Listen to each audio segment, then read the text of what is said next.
que vamos a compartir juntos, como dice la palabra, como hermanos, ¿verdad? En la congregación el título es El llamado al ministerio. Amén. Y quiero comenzar con esto. Si usted ha sido llamado al ministerio y usted no tiene este asunto como primordial en su vida, usted no entendió el llamado. Si usted tiene algo que en su vida es antes que el llamado al ministerio, entonces usted no ha aceptado ni ha entendido el llamado al ministerio. Amén. ¿Sí me entiende, verdad? Ojo. Y algunos podrán decir, bueno, hermano, tengo mi familia. No, pero es que esa es parte tuya. ¿Sí? La familia está en el llamado. Cuando Dios te llamó, sabía que tú tenías familia, ¿verdad?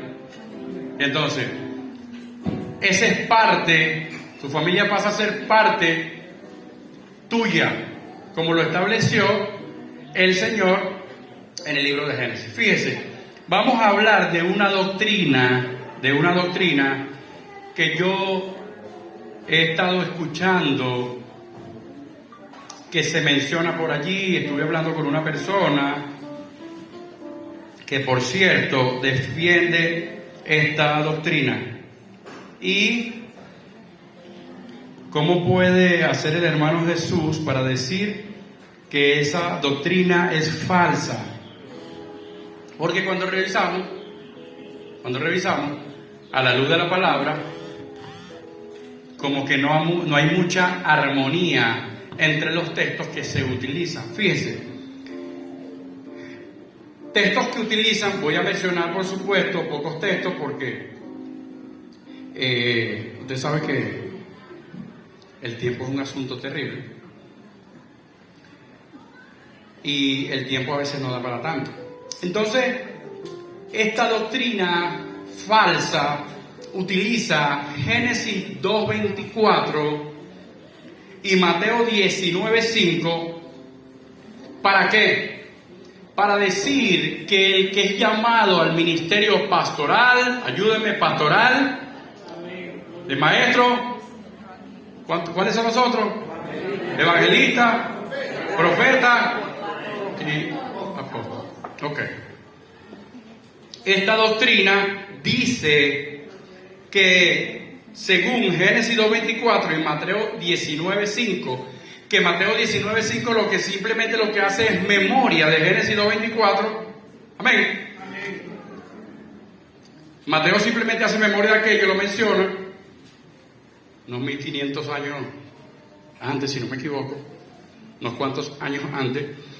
Y esta persona de que se mueven en esta doctrina utilizan esto para decir que si el hermano Aníbal es llamado al pastorado, ¿quién llama al pastorado, hermanos? Dios, ok. El hermano Aníbal que es llamado al pastorado, su esposa automáticamente pasa a ser pastora con él, porque dice el libro de Génesis 2:24, y dejará el hombre a su padre y a su madre y se unirá a su mujer y juntos serán una sola carne. Por este texto y por el otro texto que le mencioné, Mateo 19:5, que simplemente hace memoria de 2:24 de Génesis, esta doctrina dice que la esposa del pastor es pastora. En ese caso, el llamado lo estuviera haciendo ¿quién? La gente. ¿No? ¿Por qué? Porque el llamado, que ya aclaramos, que el llamado en el pasado, ¿quién lo hacía? En el Antiguo Testamento, ¿quién hacía el llamado? A los profetas y a los reyes. El Señor hacía el llamado. ¿Y hoy quién hace el llamado? El mismo Dios. Eso no ha cambiado. Es el mismo Dios quien da los ministerios, que llama a los ministerios. Pero hay un detalle allí que nos señala como culpable a nosotros. Ríase conmigo, esté contento. ¿Por qué? Porque nosotros conocemos al hermano pastor y nos dicen, o sabemos que es pastor, y el día que viene con la esposa, pastor, pastora, siéntese por aquí. Sin investigar nosotros, en mi caso yo le pregunto a la pastora, Jesús, vienen unos pastores vienen unos matrimonios pastorales y tal. Pastora, ¿quién es el pastor? El pastor es el esposo. Amén. Cuando llegan, lo recibimos, pastor, Dios me le bendiga, hermana, bienvenida, Dios le bendiga, pasen adelante. Porque los dos textos que hoy estamos utilizando nos hablan de dos cosas. El libro de Génesis habla de dos cosas en este texto. ¿Qué dice? Habla de la creación, ¿sí? Habla de la creación del hombre y habla del establecimiento matrimonial. El hombre y la mujer son una sola carne en el matrimonio. Amén. ¿Me siguen? No en el ministerio. Fíjense que si vamos a Mateo 19, nos damos cuenta que cuando leemos el capítulo un poquito más, no solamente el 5, sino que leemos un poquito más, vemos qué asunto se está tratando y nos damos cuenta al leer que el asunto que se está tratando es el asunto matrimonial, porque allí habla sobre el divorcio. En el ministerio no hay divorcio, ¿no? ¿Alguien sabe si en el ministerio hay divorcio o no? Creo que no. En el ministerio no, en el matrimonio. Mateo 19:5 o el capítulo 19 de Mateo y Génesis hablan de dos cosas, de la creación, ¿sí? Y del establecimiento por Dios del matrimonio. Yo no sé qué tiene el llamado pastoral, yo no sé qué tiene, porque cuando el Señor llama a un hombre al pastorado, la gente comienza a llamarle a su esposa pastor también. Pero el maestro yo no lo veo mucho, ni en el profeta tampoco lo veo mucho. Se repite en el pastorado. ¿Por qué? Entonces, la culpa de esta causa es culpa nuestra. Que nosotros a veces ligeramente, este pastor, automáticamente, esta es su esposa, esta es la pastora. Pero la palabra del Señor nos aclara que esto no es así. Yo veo que hay gente que anhelan ser pastores. Y la palabra lo dice. Ese anhelo, gloria a Dios por ese anhelo. La palabra nos dice que está bien el que anhela obispado. Amén. Pero yo le voy a decir una cosa. Ahora que conozco un poquito de este asunto. No saben lo que anhelan. No se imaginan, hermano. Están los pastores de campo, bienvenidos a los pastores de campo que nos acompañan el día de hoy con su grupo de la parrilla. Y cuando un profeta iba a dejar de ser, porque Dios lo desechó, o porque simplemente terminó su tiempo, iba a morir, ¿quién ungía y quién hacía el llamado al nuevo profeta? El profeta saliente. ¿Sí? Igualmente, gracias hermano Lee, igualmente a los reyes. Cuando el Señor decidía, se le acabó el tiempo al gobernante de esta nación por vida o porque simplemente Dios lo desechaba. ¿A quién mandaba Dios? Al profeta, que era la voz de Dios en ese momento, ¿no? Y para ellos, para los que anotan, anote Primera de Samuel capítulo 10 y Primera de Samuel capítulo 16. Vemos que el profeta Samuel es enviado para ungir al siguiente profeta, ¿sí? En el capítulo 10. Y en el capítulo 16 vemos cómo a Samuel, me ayudan si me equivoco, a Samuel el Señor lo envía a casa de Isaí, ¿cierto?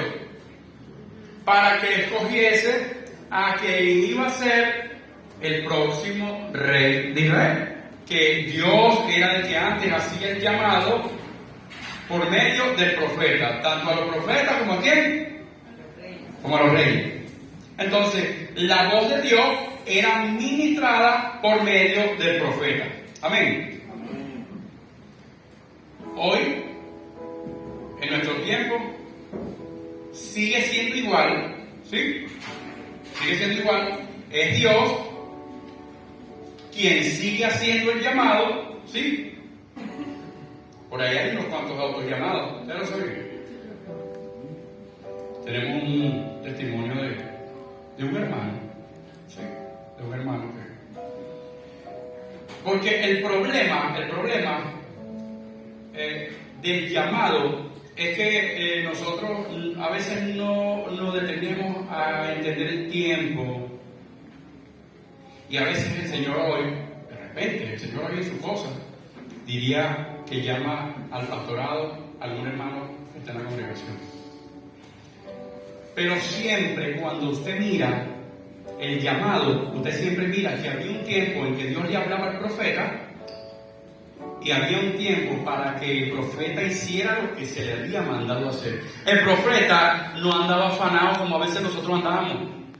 El profeta no andaba afanado de que Dios me habló, tengo que correr, tengo que ir a decirle, a ministrarle. No. El profeta era guiado por la voz de Dios. ¿Sí? Hoy sigue siendo así. El Espíritu Santo de Dios utiliza en nuestro tiempo al pastor de la casa, en nuestra congregación. Está, por supuesto, nuestro pastor Marcos, pero la que hace más vida con nosotros por ciertas ocupaciones es la pastora Milagro, ¿verdad? ¿Cierto? Pero aún sigue siendo así. Pero hay, yo diría que muchos detalles. Este tema yo creo que es un poco difícil llevarlo en una sola parte, pero vamos a tratar. ¿Sí? Amén. El pastor de una congregación, en nuestro caso la pastora de la congregación, Dios le habla sobre el llamado de algún hermano, digamos el más controversial, porque yo veo que los ministerios más controversiales son pastor y profeta. Profeta ya sabemos por qué. Amén. Y el pastor, porque muchos no saben el por qué. Hermano, perdónenme, pero este momento para mí es especial. Ustedes me perdonan, ¿verdad? No todo, pero bueno. Uno que me perdona, el pastor Karina, no me perdona. Entonces, amado, hay ciertos detalles, ciertos requisitos importantes. La pastora o el pastor de la congregación, Dios le habla y le va a decir el tiempo en que debe de hablar, porque por nada estéis afanoso, dice la palabra del Señor, ¿no? Pero entonces, si el Señor le habla y le dice a alguno de la congregación, vamos a orar, hermano José, aquí, le perdono que lo ponga lejos. ¿Cuál es el deber ser, el orden que la pastora debe hacer? La pastora va a reunirse con el cuerpo ministerial. Y va a decir, bueno, mira, el Señor me habló y me está hablando desde hace tiempo de que tal hermano es pastor. ¿Sí? Entonces, en esa reunión, los ministros de la casa van a hacer algo. Van a dar sus apreciaciones del hermano José. ¿Sí? ¿Qué van a decir? Desacuerdo, aprobado. Pero también pueden decir otra, desacuerdo.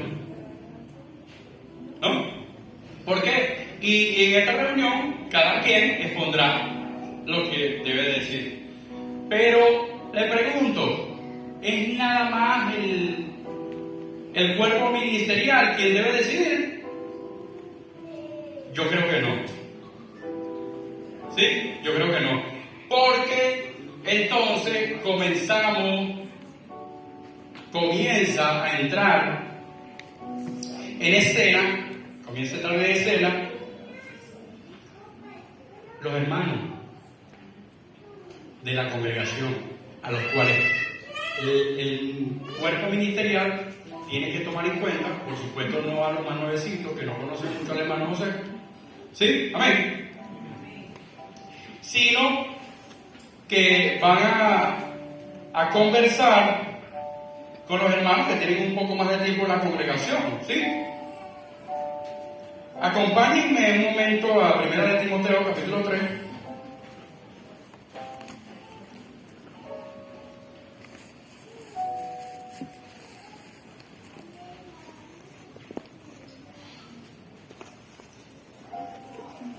Fíjense esto, ¿por qué yo voy a llamar a ciertos hermanos que tienen años en la congregación y no los nuevos? Porque los nuevos no conocen mucho la vida del hermano José, y aún otros que solo conocen al hermano José acá en la casa, los martes, los domingos, los días que nos podemos ver, ¿sí? Y conocemos muy poco de su vida. Vamos a leer un poquito, para entrar un poquito en el tema. Palabra fiel. Si alguno anhela obispado, buena obra desea. Pero es necesario que el obispo sea irreprensible. Lean conmigo, no debe. Marido de una sola mujer. Sobrio, decoroso, apto para enseñar, no pendenciero, sino amable, apacible, no avaro, que tenga sus hijos en sujeción con toda honestidad.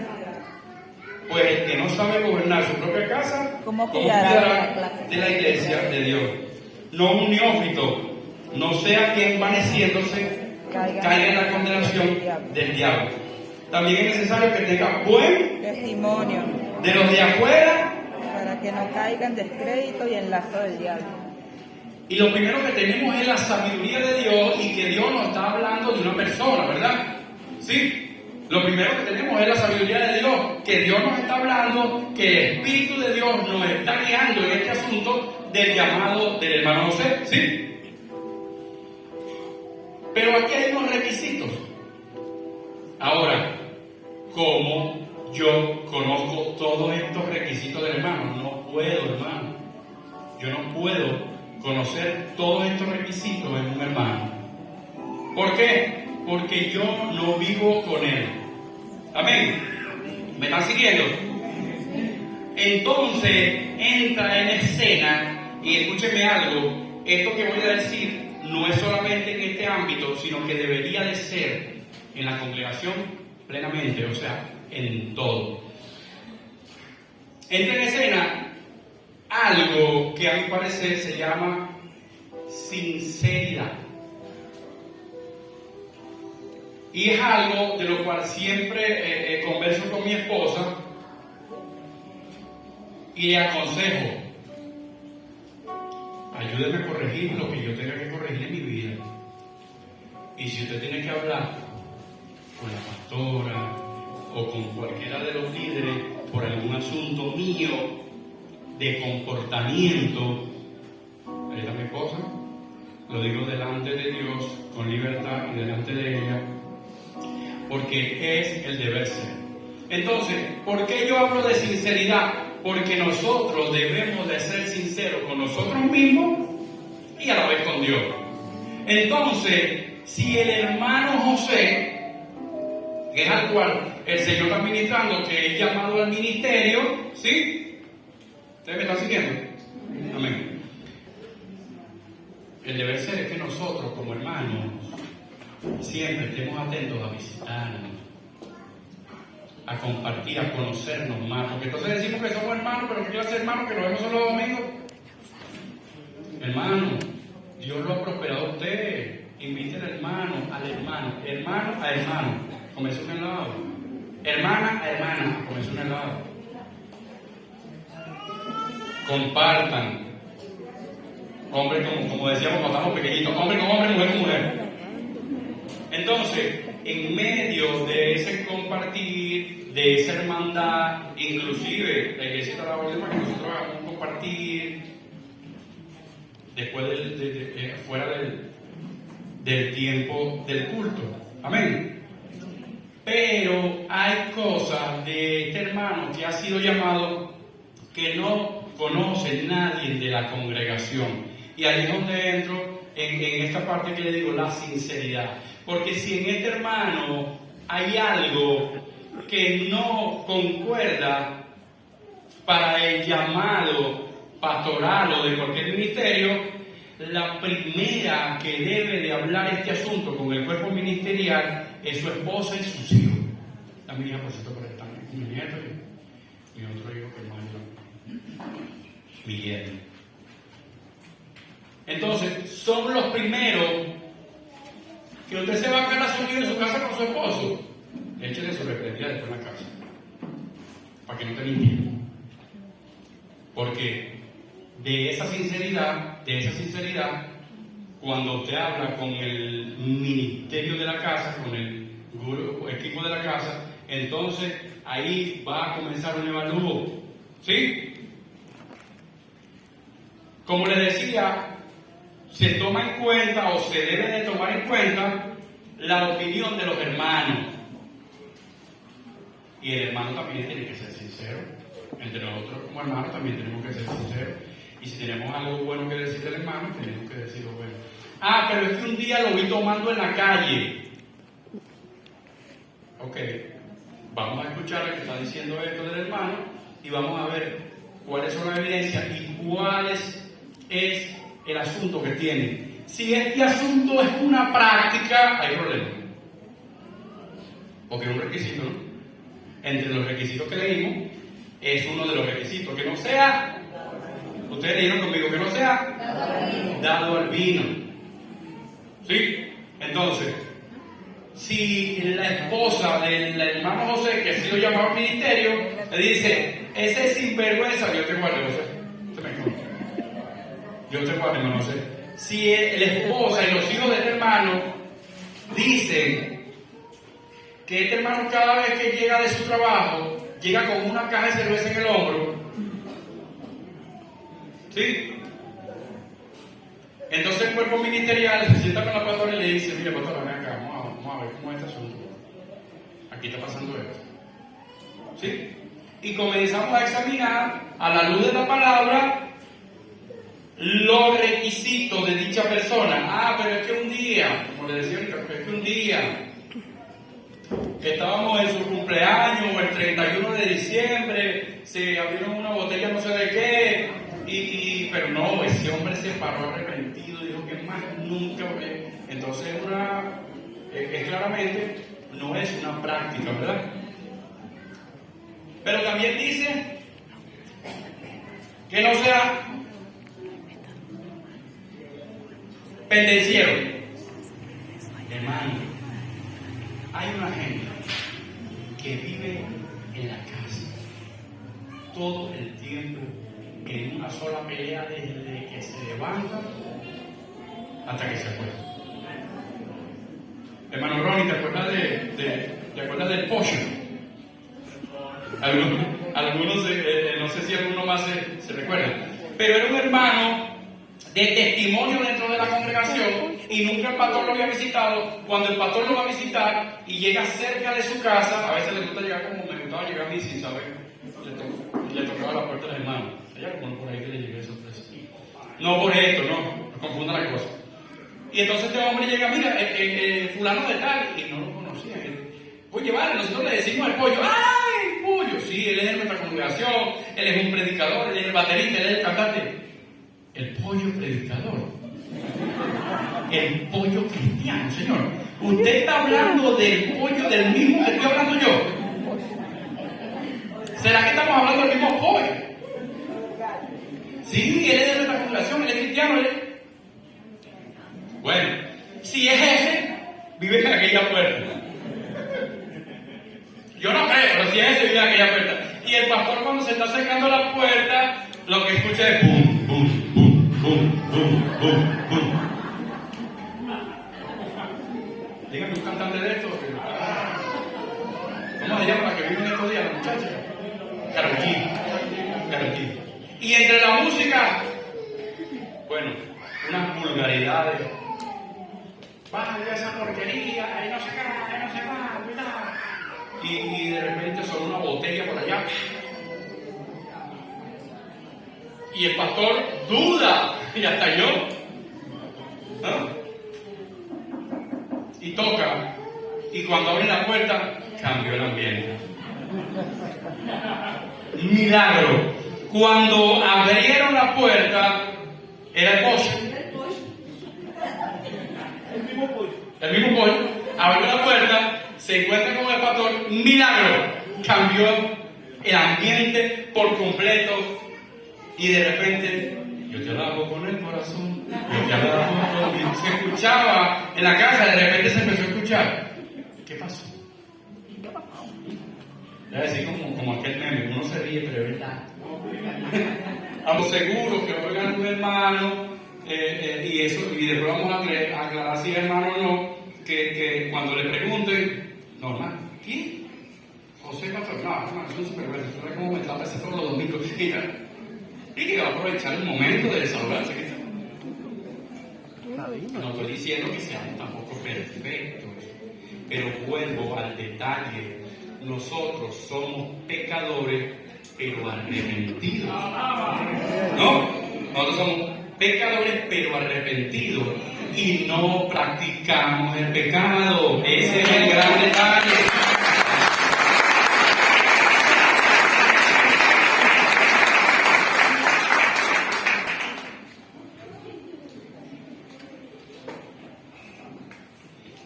Entonces, como la iglesia no es solamente el cuerpo ministerial, ¿verdad?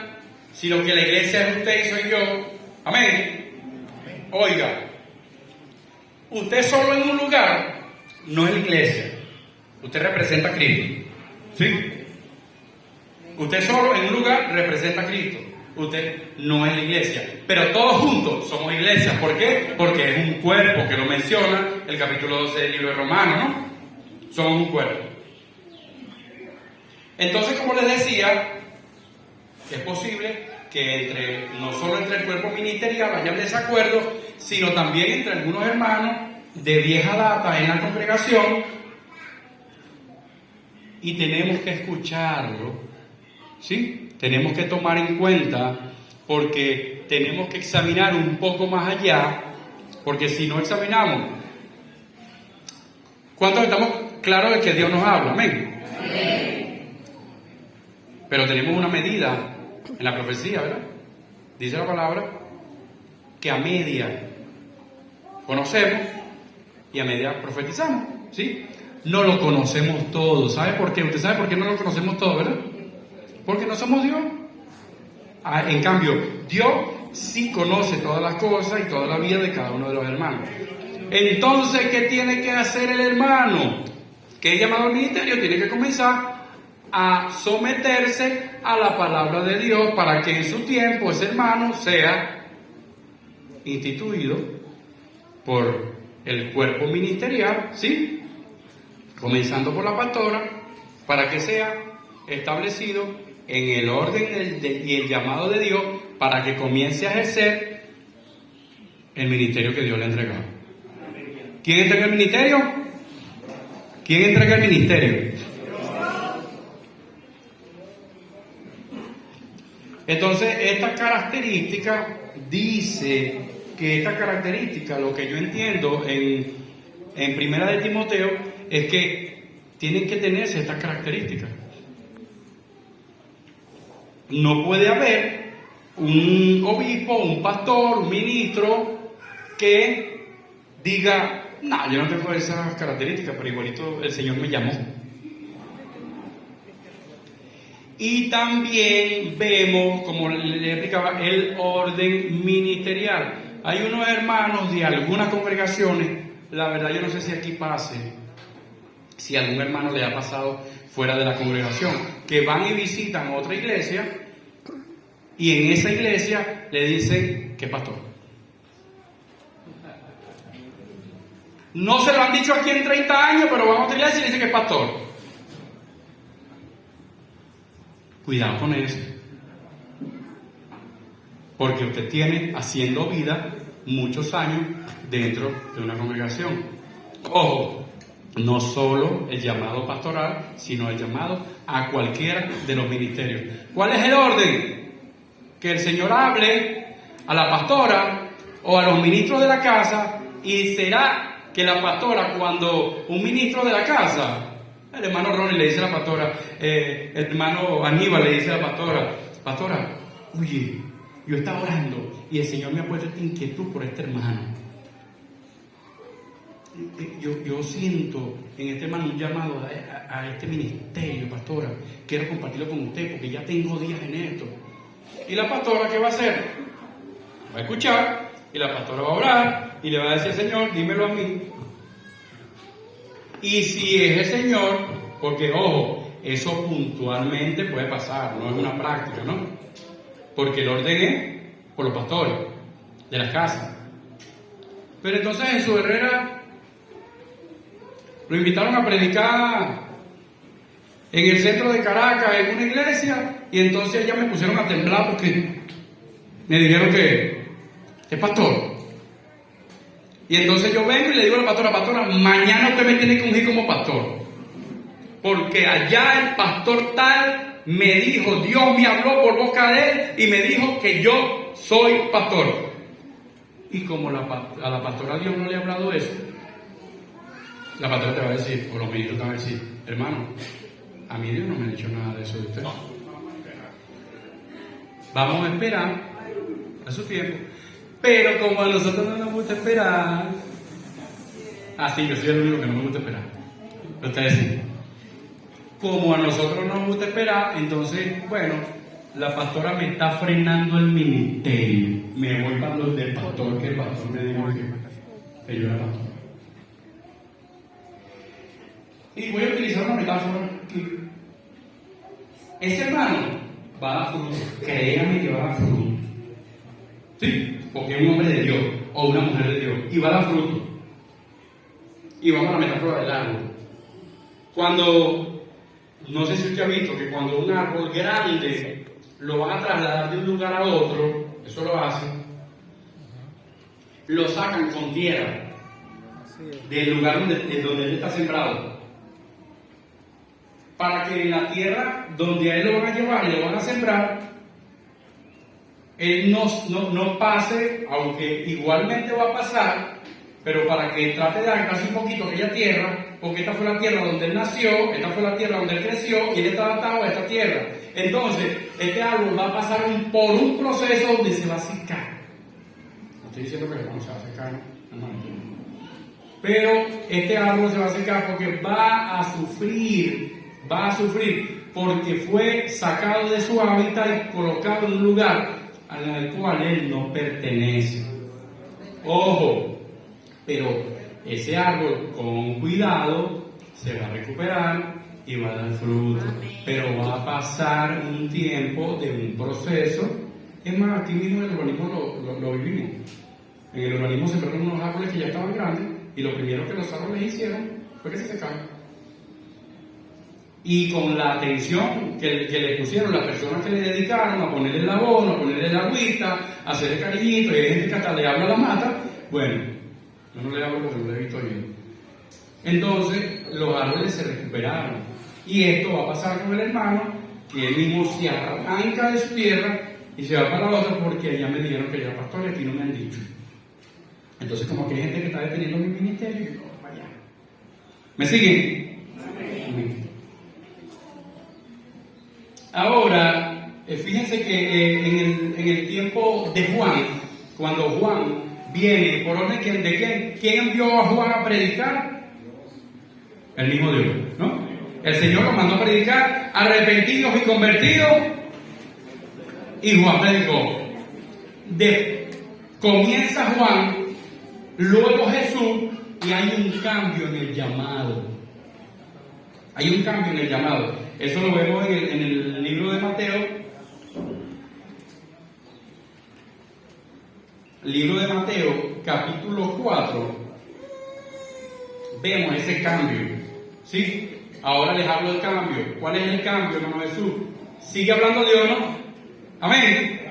En este cambio sigue siendo Dios quien lleva la batuta, ¿no? Pero ahora el llamado comienza a ser así. Jesús llega a la parte costera, ¿sí? A la parte de playa, y ve a dos hombres pescando, y los llama y les dice, venid en pos de mí. Y estos hombres creen y siguen a Jesús, pero ahora el llamado, ¿por qué? Por fe. Porque este es el llamado más importante en la vida de usted y en mi vida. ¿Sabe por qué? Porque el llamado que Jesús comienza es el llamado que nos pone una vez más en la presencia del Dios Todopoderoso.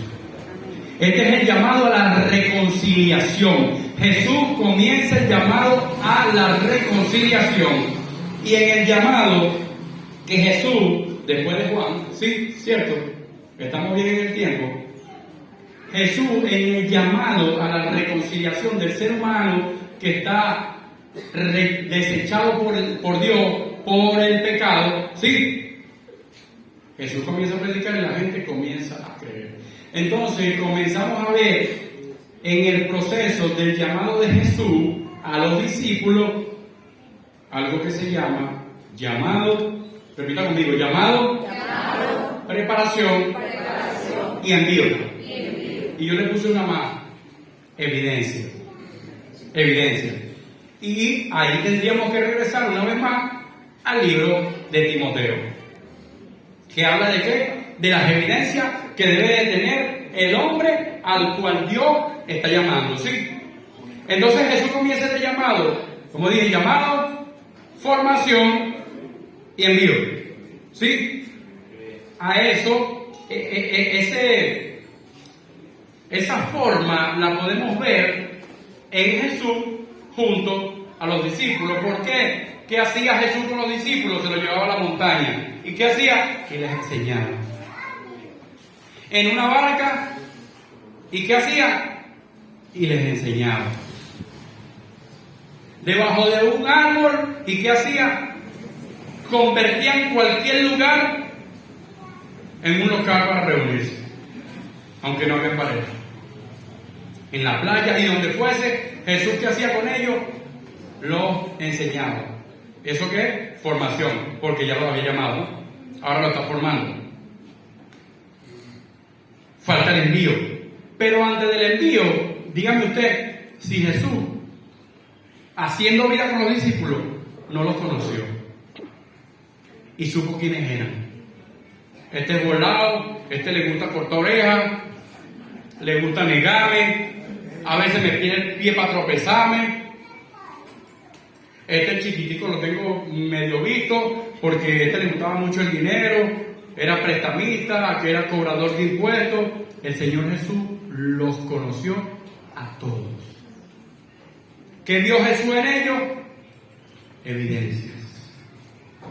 Una de las cosas que podemos ver cuando comienza el llamado de Jesús a cada uno de los discípulos, en medio de ese llamado, podemos ver el amor de Dios que ministra a Jesús a sus discípulos. ¿Y el amor cómo? El amor a veces no era con abracito. El amor a veces era con la reprensión, con el jalón de oreja. ¿Por qué? El jalón de oreja, ¿por qué? Porque yo te jalo la oreja, mañana no lo vuelves a hacer, porque si no te vas a perder, te vas a dañar, te vas a mal acostumbrar. Te estoy diciendo que ese no es el camino. Vete por aquí, no es por ahí. Yo te estoy enseñando el camino. Y en este vivir de Jesús con los discípulos, ¿será que Jesús los conoció? ¿Qué dicen ustedes?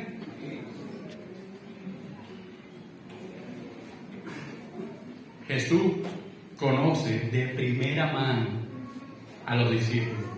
Y después de conocer, seguro, la Biblia no lo aclara en ese momento, pero seguro que dijo, este es pastor, este es evangelista, Jesús vio la madera de cada uno que habían creído, ¿sí?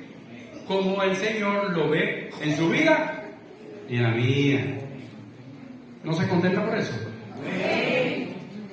Entonces, luego que Jesús convive todo este tiempo con estos hombres, entonces Jesús dice, bueno, ya los voy a enviar, ya están preparados, ya los formé, ya los voy a enviar, ya vi las evidencias, ya derramé de mi amor para con ellos, ya les di todo, ya están equipados, ahora los voy a mandar. Y entonces el Señor los envía, y ¿cómo vienen dos de ellos, si no me equivoco? Brincando y saltando. Señor, hasta los demonios se sujetaban en tu nombre. Confirmación de las evidencias y de la formación que el Señor Jesús formó en la vida de cada uno de los 12. Amén.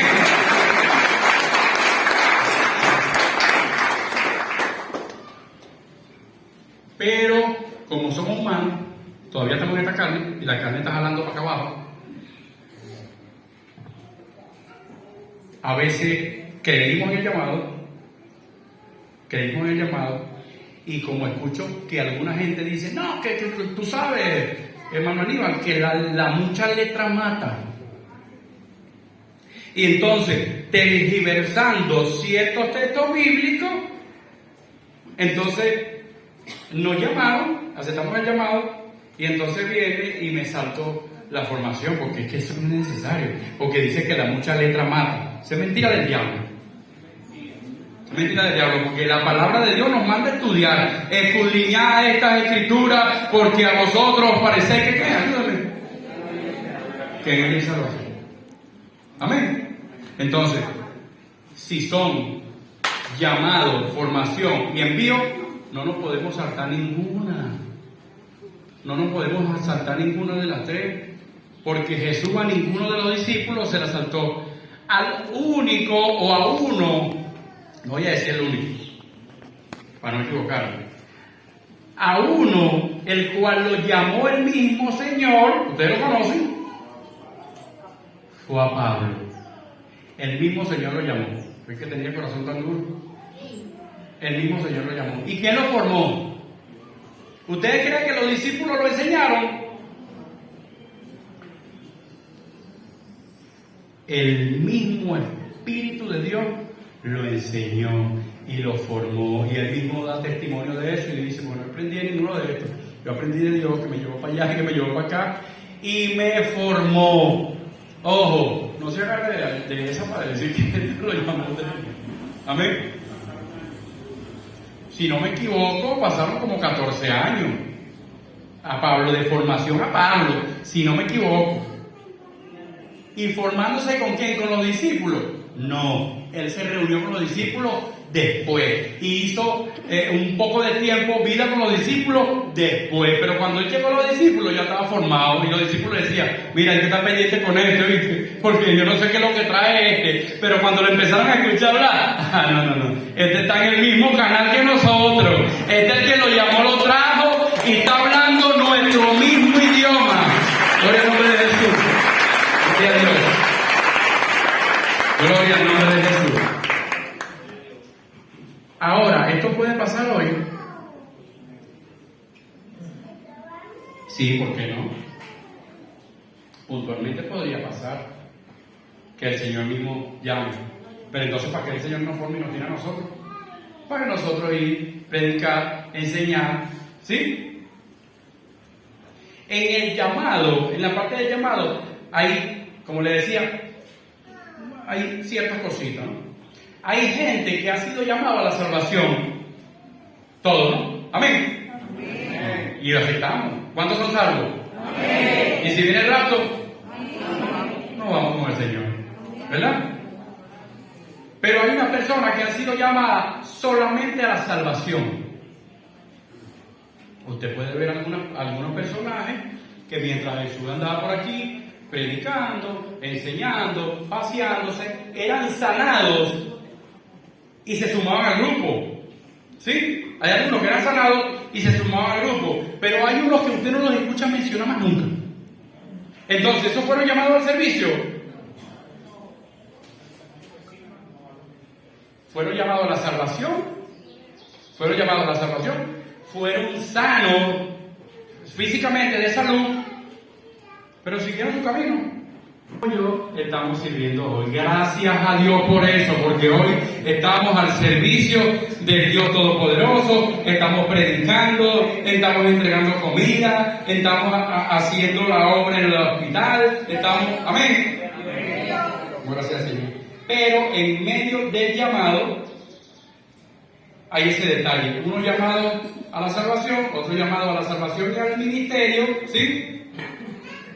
Al servicio. Cuando me refiero al servicio, me refiero al ministerio, porque es que equivocadamente, erradamente, la gente cree que el ministerio es un rango, son unas estrellitas que me ponen aquí, unas rayas que me ponen en el hombro, y ahora Jesús Herrera es tacamajaca porque lo llamaron el ministerio. Mentira del diablo.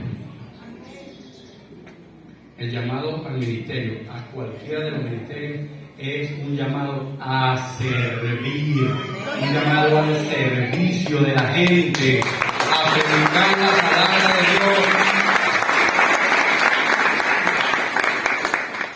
Un hermano un día, íbamos a salir a predicar, y yo creo que, bueno, eso marcó mi memoria porque no lo olvido.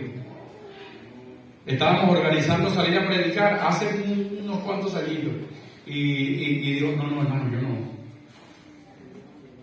¿Por qué usted no? No, porque ese no es mi llamado. ¿No?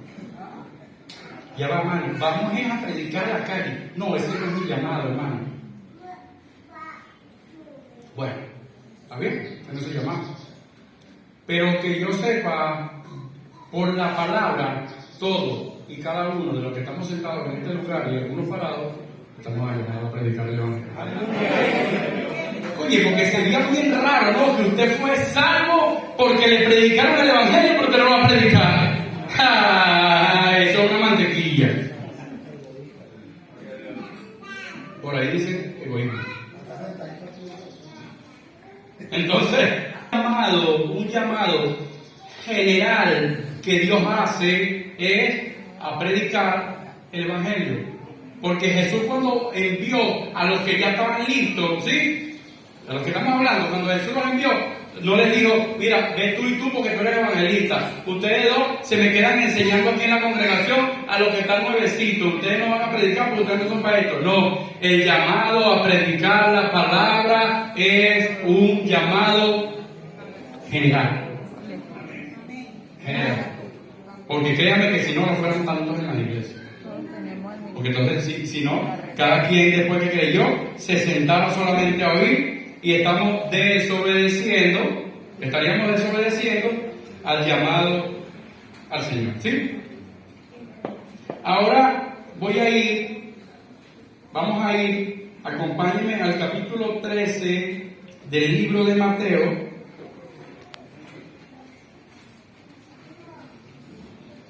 Me llamaba la atención porque cuando David en la escuela de formación esta llamada hablaba de evidencia, y este tema lleva muy en el tema la palabra evidencia. Capítulo 13 del libro de Mateo, verso 24, y allí habla sobre la cizaña, ¿sí? ¿Lo tienen? Habla del trigo. Vamos a leer, ¿sí? Leer. Le refirió otra parábola, diciendo, el reino de los cielos es semejante a un hombre que sembró buena semilla, en su campo. pero mientras dormía, Los hombres vino su enemigo sembró cizaña del trigo y se fue. Y cuando salió la hierba y y dio fruto, entonces apareció también. la cizaña. Vinieron entonces los siervos del padre de familia y le dijeron, Señor, ¿no sembraste buena semilla en tu campo? ¿De dónde pues tienes cizaña? Y le dijo, un enemigo ha hecho esto. Y los siervos le dijeron, ¿Quieres pues que vayamos y la arranquemos? Él les dijo, no sea que al arrancar la cizaña, arranquéis también con ella el trigo. Fíjense, investigando un poco sobre este tema de la parábola de la cizaña, que va entre el tema que estamos conversando el día de hoy, esto me llevó a investigar un poquito más allá de lo que dice la palabra, me llevó a investigar un poquito más allá, me llevó a investigar sobre la botánica, sobre el estudio de las plantas, sobre lo que le saben las plantas, ¿sí? Y me llamó la atención, la palabra que le acabo de decir, algunas características de estas dos hierbas, y utilizan una metáfora. Quizá la imaginación, después me di cuenta que tenía cierto encaje bíblico con otros textos del Antiguo Testamento, porque uno, ¿quién siembra la cizaña? ¿Quién? O sea, no es un hermano, ¿no? ¿Aló? Dice la palabra que es un enemigo, ¿ok? Entonces, luego que siembra la cizaña, menciona algo que me llamó mucho la atención. Que la cizaña sale en el momento cuando el trigo comienza a dar fruto. Entonces usted y yo, imaginémonos que somos el trigo, ¿sí? Y el momento en que nosotros debemos de tener más cuidado en nuestra vida es cuando comenzamos a dar fruto en el Señor. Es el momento en que debemos de tener más cuidado de nuestra vida y el trabajo que estamos haciendo para el Señor. Entonces fíjense, el trigo y la cizaña son dos hierbas que se parecen muchísimo. Y solo lo va a diferenciar, uno, el Señor, y dos, el que conoce de plantas, el conocedor de la botánica. Y me llama la atención que utilizan esta metáfora ya y en la parte espiritual. Dice que el trigo, cuando comienza a dar fruto, el mucho fruto produce que el trigo se doble. Y dice, lo que utilizan esta metáfora, dicen que esto es un signo de alabanza al Señor, que cuando más frutos estoy dando, más de rodillas estoy al frente del Señor. Gloria a Dios. Gloria a Dios. Amén. Gloria a Dios. Lo asemejan. Y saben que yo decía, bueno, pero esto lo dice la gente. Pero el Señor me traía a memoria, cuando preparaba el tema, el Señor me traía a memoria del sueño de José. Que hacían los manojos de trigo, que se inclinaban ante el otro manojo que estaba en el centro, que según representaba a José. ¿Sí? Entonces dije, bueno, Señor, creo que el asunto lo va llevando tú, ¿no?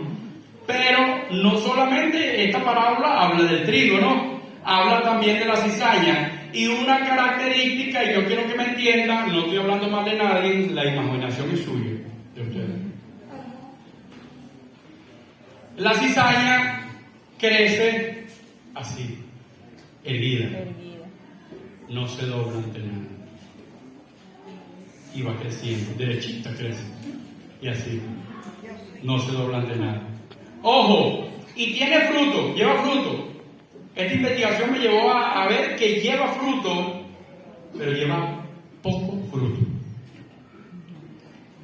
Y otra cosa, de característica del fruto de la cizaña, es que al paladar, cuando usted come ese fruto, el fruto es amargo. Y si se come en cantidades,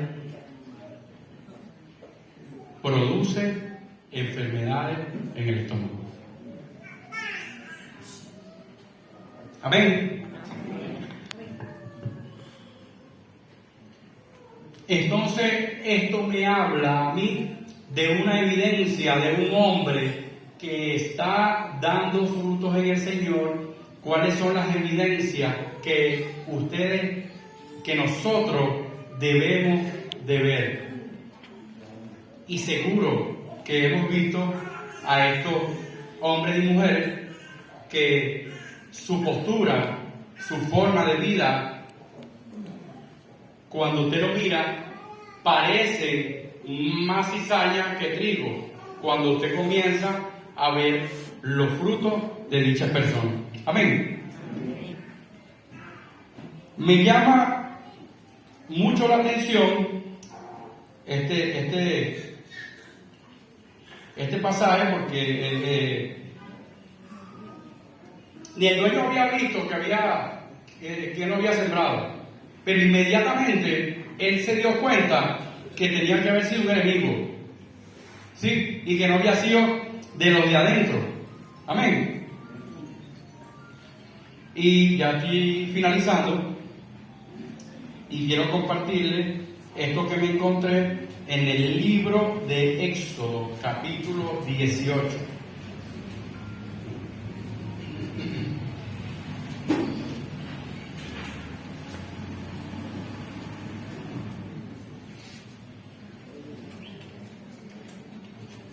El libro de Éxodo, capítulo 18, del 13 en adelante, habla, yo les voy a hablar un poquito de este momento, de esta historia, para aprovechar un poco más el tiempo. Fíjense, el profeta Moisés, amén, ¿están conmigo? El profeta Moisés está a cargo de un batallón de gente, ¿sí? De un batallón de gente, la cual el Señor les había entregado, ¿sí? Para que los liderase, ¿verdad? Todos sabemos de eso, ¿verdad? Y el libro de Éxodo habla un poco de esto y vemos de repente que el suegro de Moisés llega a visitarle. ¿Cuántos se contentan por la visita de su suegro?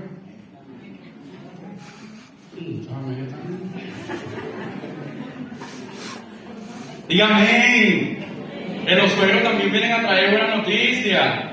Dígame, que los suegros son una bendición, igual que los yernos, son una bendición. Bueno, vamos a tener que llevar un tema sobre eso.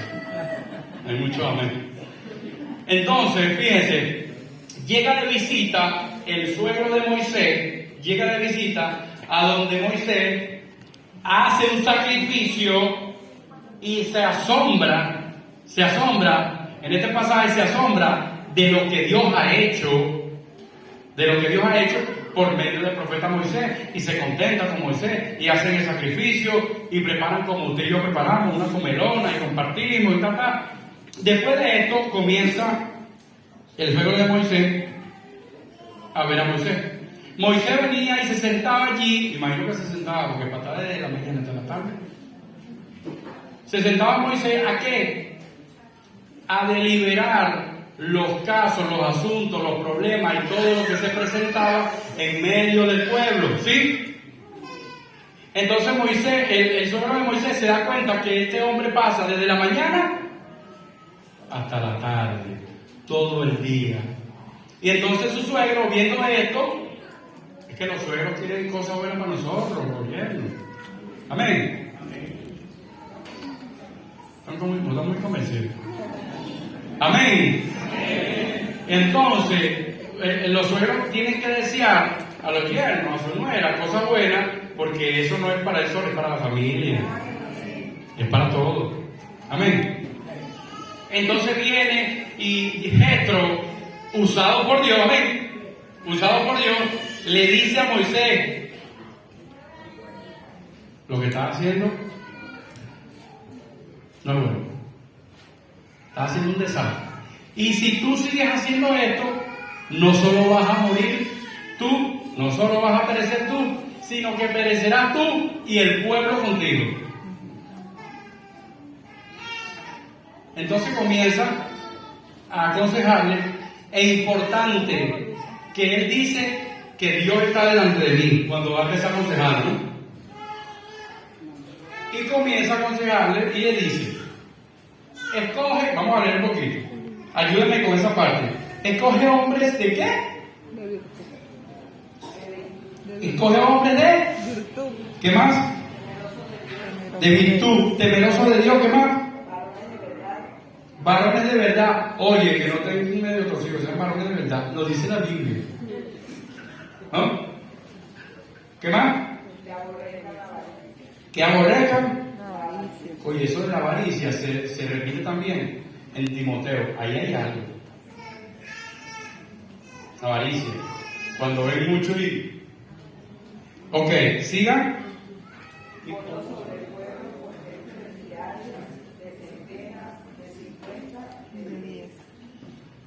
O sea, el suegro, Jetro, el suegro de Moisés, le está diciendo, tú que conoces al pueblo, ¿quién conocía a los discípulos?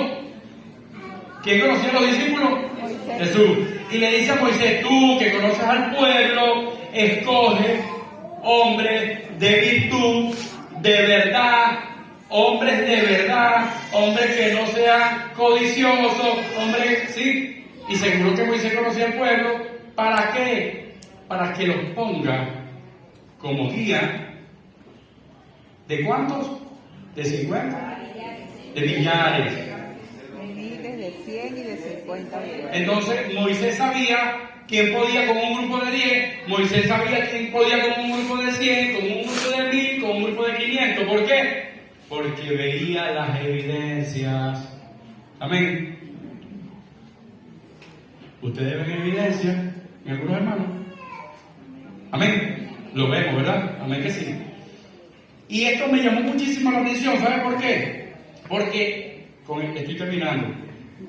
Si pegamos un brinco del libro de Éxodo al libro de Romanos, estamos saltándonos como 1500 años aproximadamente. ¿Sí? Y el libro de Romanos, capítulo 12, vamos un momentico, con esto finalizamos. El libro de Romanos, capítulo 12, miren lo que Pablo dice. Y pareciese que a Jetro le fue enseñado, parece que le hubiese sido revelado, seguro que sí, por Dios a Jetro en aquel tiempo, 1500 años aproximadamente, le fue mostrado lo que luego Pablo menciona en el capítulo 12 cuando dice, porque de la manera que en un cuerpo tenemos muchos miembros, pero no todos los miembros tienen la misma función, así nosotros, siendo muchos, somos un cuerpo en Cristo, y todos los miembros uno de los otros, de manera que teniendo diferentes dones, según la gracia que nos es dada, si el de profeta, úsese conforme a la medida de la fe, o si de servicio, en servir, o el que que exhorta, en la enseñanza, el que exhorta en la exhortación, y el amor sea sin fingimiento, aborrecer lo malo, seguir lo bueno, amados los unos a los otros, con amor fraternal en cuanto honra, prefiriendo los unos a los otros. ¿Qué habla Pablo este montón de años después? Por eso es que es tan divino cuando usted hace el estudio bíblico, porque cuando estudiamos la palabra del Señor, no vamos a encontrar por ningún lado que la palabra choque con otra cosa. A menos que usted lea la católica. Si usted lee los libros apócrifos o deuterocanónicos, ahí usted sí va a conseguir que la palabra se contradice. Porque cuando nosotros ponemos algo que no es original y lo metemos allí entre algo, así usted lo pinte de la manera más bonita que usted lo quiera pintar, lo que es de Dios siempre va a coincidir con todo lo que el Espíritu Santo mandó a que se escribiera en este bendito libro. Amén. Aplaudan a Dios y terminamos.